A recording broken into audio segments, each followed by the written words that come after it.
Hello, my name is Kenrick Hopkinson, and I am a financial education specialist with Group Benefit and Retirement Solutions at IA Financial Group. I'm here to talk to you about coping with financial uncertainty during the COVID-19 global pandemic. COVID-19 has changed the lives of Canadians and those across the globe by putting a financial and emotional strain on everyone. At the direction of our health officials, each of us has been asked to make dramatic adjustments to our everyday routines. An unfortunate result of this has been the negative impact on individual and household finances, whether it's from reduced hours, temporary layoffs, or complete closure of businesses. According to the Canadian Payroll Association, 47% of Canadians live paycheck to paycheck, and as such, many Canadians are at risk of accumulating significant debt. However, while times are quite difficult for most right now, the response from governments and financial institutions has been unprecedented. Relief programs have been put into place to help Canadians bridge the financial gap to deal with the new reality that our economy is facing. At IA, we recognize these are uncertain times, but you can trust in our commitment to you. Here are 3 things that you can do that can help you during these trying times. First, identify your priorities. Second, get organized and create a plan. And third, be accountable. The first step is to create a picture of your financial circumstances by reviewing your spending habits as well as identifying how much income you have available. Go through your monthly credit card and bank statements and identify where your money goes each month. This may be a sobering exercise for many, especially if it's your first time. At this stage, you will need to establish priorities from the list of expenses you created. Keep in mind that financial priorities will be different for every household. What expenses are essential to you? Which are discretionary? This is a critical exercise that should be done prior to moving to the next step, which is creating a plan. Now that you set your priorities, let's start getting you organized. After reviewing your finances, if you realize you earn more money than you spend, then we suggest you stay the course. Maybe this would be a good time for you to look at putting a little bit more towards your debt or your retirement savings. You can also establish an emergency fund in which experts recommend saving at least 3 months of your earnings to cover expenses in case of emergency or job loss. But if you're spending more than you earn, then you are going to have to start making some tough choices.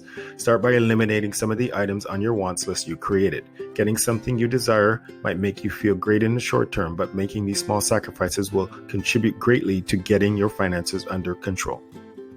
If removing items from your wants list is not enough to get you back on track, then maybe it's time to seek additional help to avoid turning to credit to obtain what is essential to your household. For employees, programs such as the Federal Canadian Emergency Response Benefit, as well as income relief benefits from individual provinces, have provided a financial bridge for many who are facing job loss or have experienced a significantly reduced income.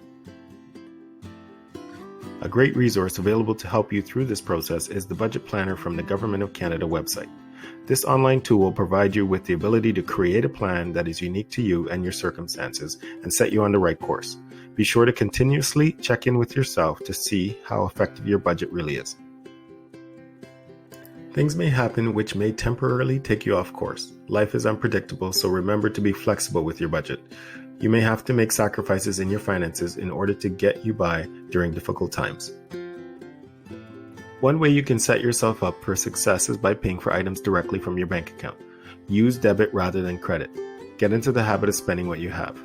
You are more likely to spend more when you pay for items using credit. If you need to use credit, make sure you're using it responsibly. For you to be successful, you will have to be self-disciplined and be willing to sacrifice things if needed.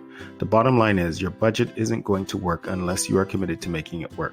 This involves personal accountability to act on the areas that are under your control. Remember, being accountable to yourself means being disciplined, sticking to your budget, and being honest. It may even involve asking for help.